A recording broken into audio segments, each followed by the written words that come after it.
Olá! Hoje a gente vai fundo na escalada recente de tensão, né? Entre Israel e Irã. Um assunto que, bom, tá em todo lugar. Sim, total. A nossa conversa aqui vai se basear numa análise bem detalhada que saiu na Band News Mundo.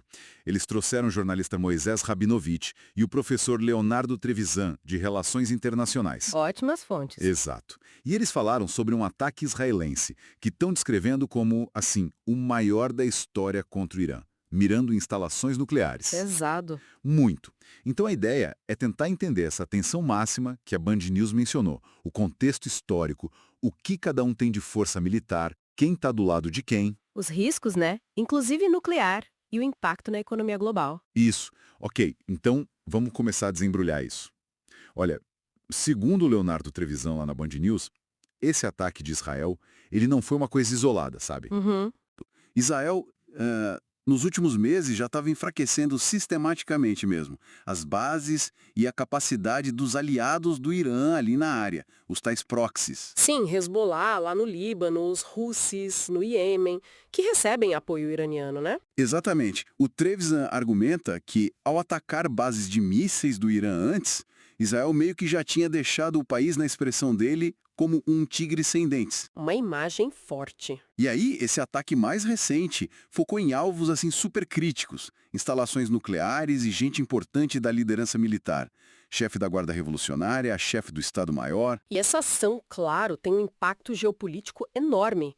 Pode estar redesenhando o poder ali no Oriente Médio, né? Sem dúvida. Uma coisa que chamou atenção foi a rapidez dos Estados Unidos em dizer: olha, não temos nada a ver com isso. Mas o Trevisan, nessa discussão da Band News, ele pareceu meio cético, achando difícil a inteligência americana não saber de nada antes.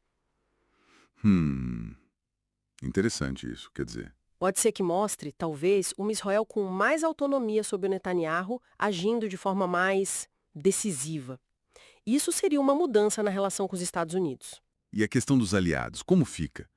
O Trevisan também comentou isso lá na Band News, né? Falou de um certo isolamento do Irã na região. Sim, ele deu o exemplo da Jordânia, que é um país árabe e que teria ajudado a interceptar drones iranianos numa resposta anterior do Irã. Isso é significativo. Pois é. Por outro lado, tem a China, né? Dando um suporte econômico importante, comprando petróleo iraniano. Mas a análise da Band News parece reforçar que, militarmente, Israel ainda está bem à frente. É uma rede bem complexa ali de alianças, rivalidades. E o impacto econômico disso tudo, você mencionou antes. Ah, sim. O Trevisan destacou isso muito bem. É quase imediato. A região do Golfo Pérsico, principalmente ali o Estreito de Hormuz, nossa, por onde passa uma quantidade absurda de petróleo mundial. E o Mar Vermelho também para as rotas comerciais? Exato. São vitais para o comércio global. A alta do petróleo logo depois do ataque é um sinal claro de como o fornecimento de energia do mundo fica vulnerável com qualquer coisa que acontece ali. Trazendo agora a outra visão da mesma fonte, da Band News Mundo, o Moisés Rabinovich. Ele dá uma perspectiva mais histórica, né? Isso. Ele lembra que essa briga Israel e Irã não começou ontem. Vem lá desde a Revolução Islâmica em 79. Já passou por fases de guerra cibernética, até assassinatos de cientistas nucleares iranianos. É um conflito longo e com muitas camadas. E o Rabinovich também falou de uma tática do Netanyahu. Falar direto para o povo iraniano, tentando usar o descontentamento interno lá, sabe?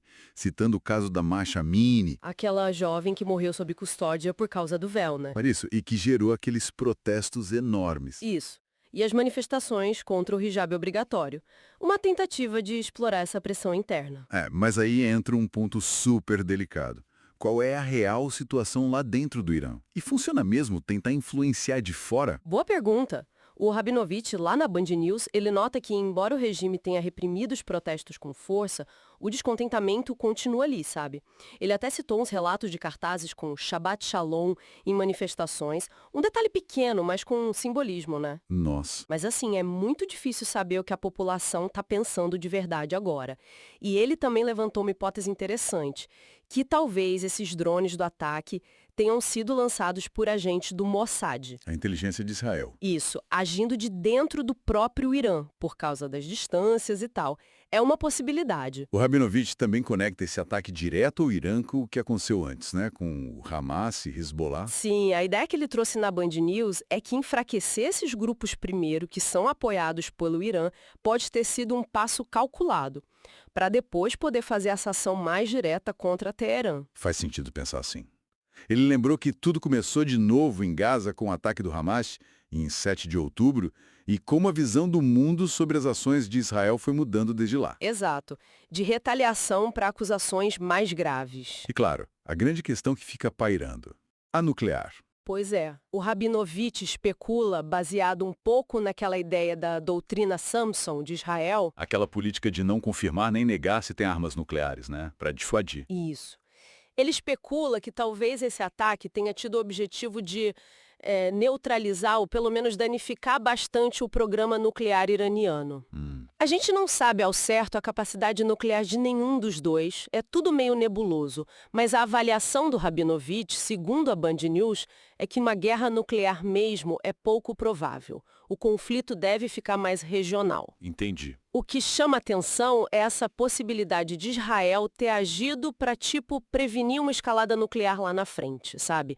Dando uma degradada na capacidade iraniana agora. Bom, então, para a gente resumir o que a gente tirou dessa análise da Band News Mundo, parece que foi uma operação de Israel bem calculada, estratégica e aparentemente eficaz. E que muda a dinâmica lá no Oriente Médio. Vimos também essa posição meio ambígua dos Estados Unidos, os riscos econômicos globais, que são bem claros. E a situação interna no Irã, que é super complexa e difícil de ler de fora. Exato. E fica uma coisa para pensar, né? Se a análise do Rabinovich estiver certa, de que enfraquecer os proxies foi um passo antes desse ataque direto, qual seria o próximo passo lógico na estratégia de Israel?